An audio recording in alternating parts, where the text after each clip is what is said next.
Hi dear, welcome back to Timeless Wisdom. You've probably been told this your whole life. Just be a good person and everything will fall into place. But what if that's one of the biggest lies you've ever believed? Have you ever asked yourself why you're always drained? Why you're constantly doing the right thing, being kind, polite, agreeable, and still end up being the one who gets hurt, overlooked, or taken for granted? You keep quiet to avoid conflict. You smile through disrespect. You shrink yourself to keep the peace. But the more you try to be the good guy, the more invisible you seem to become. Let me share a different kind of story, not about those who win by being nice, but about those who truly understand how the world works.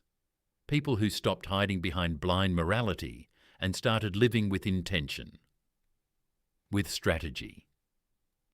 Have you ever felt like your life revolves around making others happy while you slowly disappear in the process? If that sounds familiar, you're not alone. Centuries ago, someone saw right through this illusion, Machiavelli. He wasn't glorifying cruelty, but offering a way out of being a prisoner to your own goodness. This video will challenge the feel-good lessons you were taught as a child. It will uncover truths that may be uncomfortable but necessary. And by the end, you'll see why being nice isn't enough to earn respect in this world. If you've ever felt like you're stuck in a game that's rigged against you, this might be the first time you finally understand the rules. Stick with it until the end, because what you hear last might just be what sets you free. And if any of this resonates, drop a comment. Tell us the moment you realized you were quiet for too long, because we don't have time to live lives dictated by guilt and silence anymore. 1. Why being nice feels so exhausting and what no one told you. You've probably spent your whole life trying to be the good one, the reliable one, the calm voice in the room. You raised your children with patience, supported your spouse through hard times, and gave your time, energy, and forgiveness even when it wasn't always returned. That's how you were taught, right? Be kind, be humble, put others first.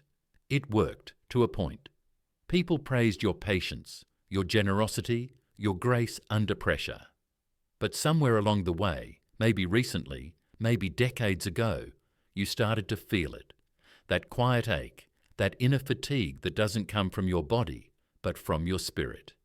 You're tired, not because you've done too much physically, but because you've carried too much emotionally for too long. No one warned you about this kind of exhaustion, the kind that builds when you're always the one smoothing things over, always the one saying, it's okay, even when it's not. Always the one swallowing your needs just to keep the peace. And what's worse, after all that effort, you look around and realize people don't actually treat you better for it. In fact, some have come to expect your silence, your patience, your compliance as if it's their right. Here's the hard truth no one wanted to say. Being endlessly nice doesn't always earn respect. Sometimes it earns invisibility. That's not your fault. You were taught that kindness would be rewarded, that if you played fair, others would too. But many of us, especially in the second half of life, come to a difficult realization. The world doesn't always work that way. And that's where things begin to shift. Now, this doesn't mean you should throw away your kindness or become someone you're not. Quite the opposite. This is about finally honoring your kindness as something sacred, not something to be used against you. Because here's what happens over time. If you never set boundaries, if you never say enough, people forget you have limits at all. And after a while, you forget too. You start telling yourself, this is just how I am. But what if it's not? What if your kindness was never meant to erase you, but to support you? This stage of life, the one you're in right now, is not the end. It's the turning point. This is the perfect time to reclaim your voice, your presence, your influence. And no, it's not too late.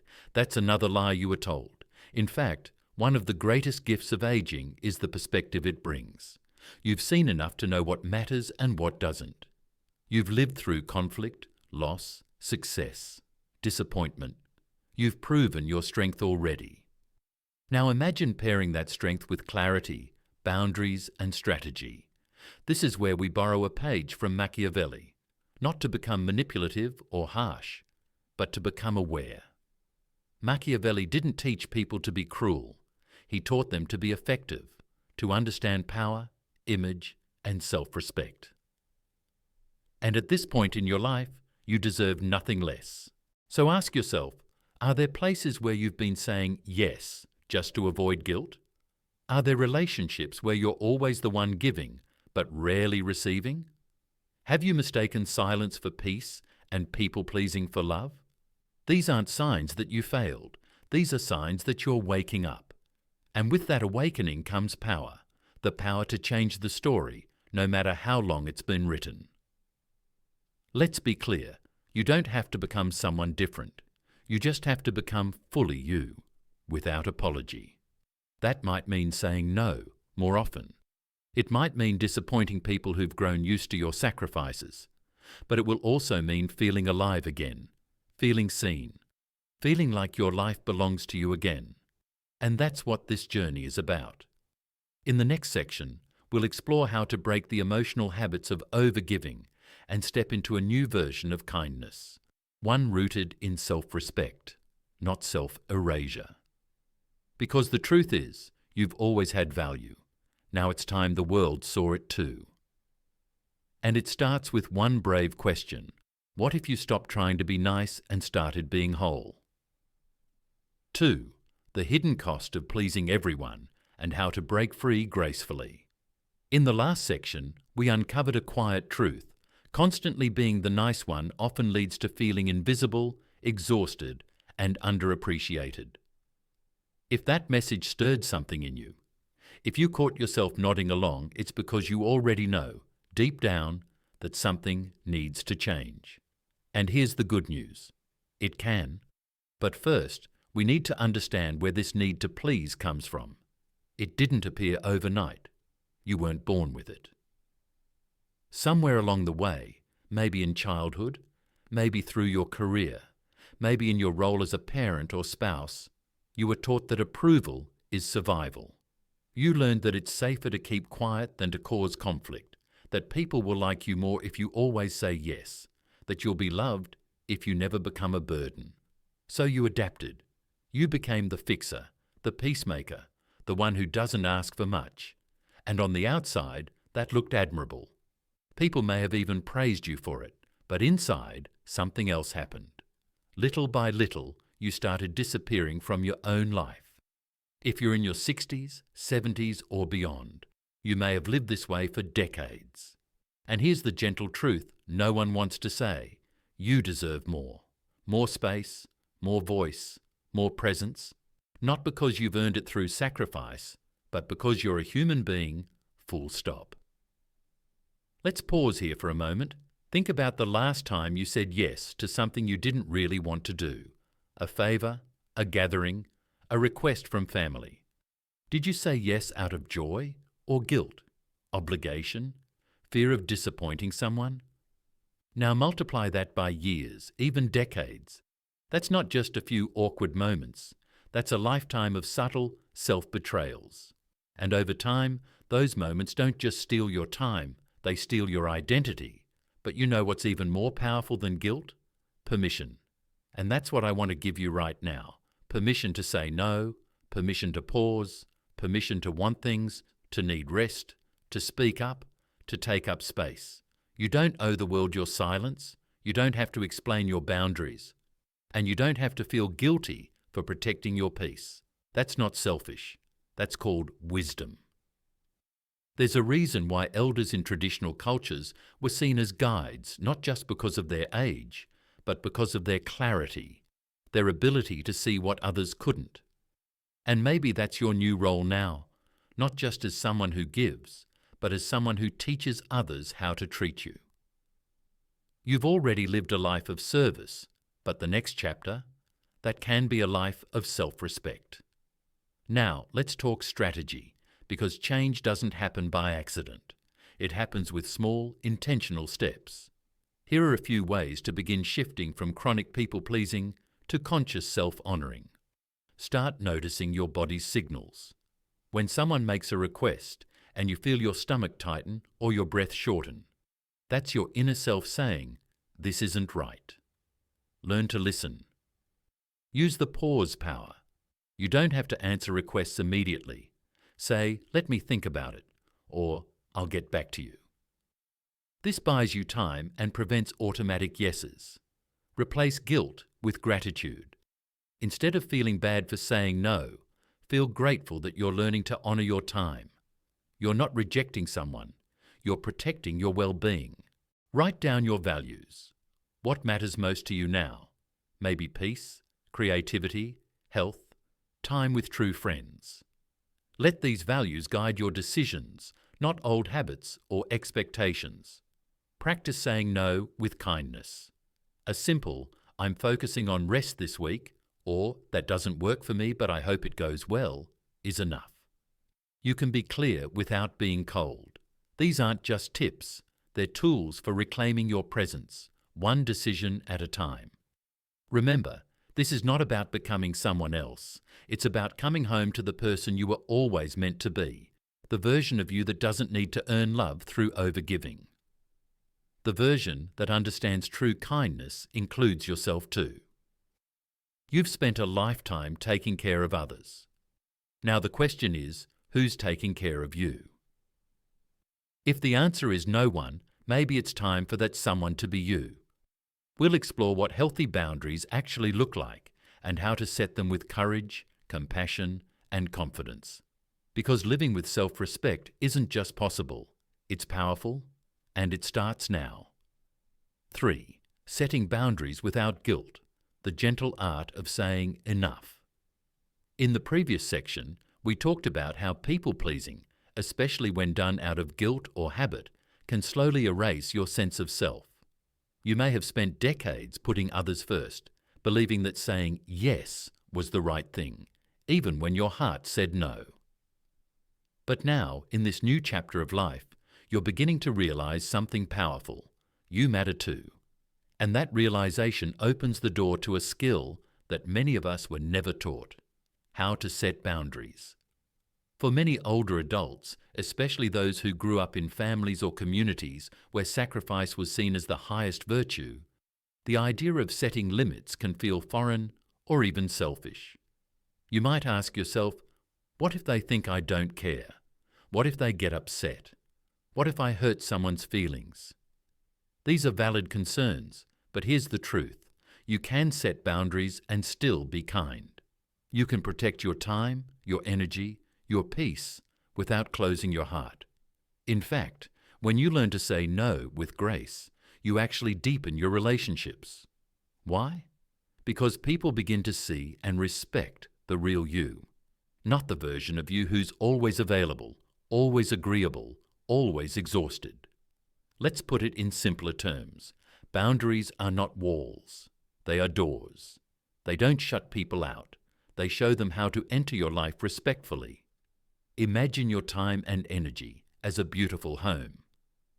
If you leave all the doors and windows open, anyone can wander in, rearrange your furniture, even raid your fridge. But if you have clear doors, locks and signs that say, "Please knock," or "quiet hours" in effect, then guests know how to treat your space, and you still get to enjoy their company on your own terms. Now, how do we build those boundaries, especially after a lifetime of saying yes? It starts with small, courageous steps. Let's explore some. 1. Identify where you feel drained. Notice the situations, people, or requests that leave you feeling resentful, anxious, or depleted. These aren't signs that something's wrong with you. There are emotional signals pointing to places where a boundary is needed. 2. Practice the firm but friendly response. You don't need a long explanation. Phrases like, "That doesn't work for me," or "I need some time for myself," are simple, honest, and respectful. You can be loving and assertive. 3. Know your non-negotiables. As you age, your time becomes more precious. What are you no longer willing to sacrifice? Maybe it's your health, your sleep, your peace of mind. Make a list of your new non-negotiables and honor them. 4. Accept that not everyone will like it. Some people benefit from your overgiving. When you change, they may resist. That's okay. Their discomfort doesn't mean you're wrong, it means you're growing. 5. Reward your courage. Each time you set a healthy boundary, celebrate it. It's not always easy, especially when you're not used to it. But each boundary you set is a declaration. I matter. 6. Here's something else to remember. Boundaries don't push love away. They invite real love in. When you stop overextending yourself, you create space for the relationships that truly see, respect, and support you. You're not withdrawing. You're refining your world to reflect your worth. And this isn't about cutting people off. It's about showing up with integrity, not resentment. You can still help others. You can still be generous. But now it comes from a full heart, not an empty tank.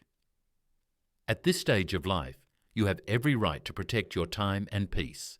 You've given enough, and now it's time to give to yourself without apology. So here's a gentle challenge. This week, say no once without guilt. Just once. Not out of anger, not out of rebellion, but from a place of love for yourself. You'll be surprised how empowering it feels. In the next section, we'll explore what it means to live authentically after 60, and how to stop living for others' expectations and start living from your own truth. Because the most powerful years of your life may still be ahead of you, and it all begins with choosing yourself. 4. Living authentically after 60, reclaiming the life that's truly yours. So, you've begun setting boundaries. You've said no when your old self would have said yes. You started protecting your time, your energy, your peace. And maybe, for the first time in a long time, you're beginning to feel free. But what comes next? This is where things get even more beautiful, because now you're not just stopping old habits, you're creating a new life. A life not built around what others expect from you, but a life built around what feels true to you. It's a question few people stop to ask. After retirement, after the kids are grown, after decades of responsibility and giving, what do I actually want now? For many older adults, this question feels both exciting and terrifying. Exciting because there's finally space to explore your own desires. Terrifying because for years. But here's the good news. You're still in there. Underneath the habits, the politeness, the people-pleasing, the to-do lists, you're still there, waiting. Not the you everyone expected, the real you. The curious one, the creative one, the one who once had dreams and preferences and ideas that weren't filtered through the lens of approval. And this season of life, it's your invitation to reconnect with that person. Authenticity isn't about being perfect. It's not about being loud or rebellious. It's about being honest with yourself first and then with others. It's about waking up in the morning and not just thinking, what should I do today? But asking, what would bring me peace? What would make me feel alive? Sometimes authenticity looks like saying no to a family dinner you don't have the energy for, and yes to a quiet walk by yourself. Sometimes it looks like joining a painting class even if you think you can't draw. Sometimes it's calling someone and finally saying what you've held in for years. And sometimes it's just sitting in silence, no distractions, and listening to what your heart's been trying to tell you. Here's what's truly powerful. When you live authentically, you give others permission to do the same. Your children see it, your grandchildren feel it, your friends are inspired by it, because authenticity is contagious. It invites others to put down their masks too.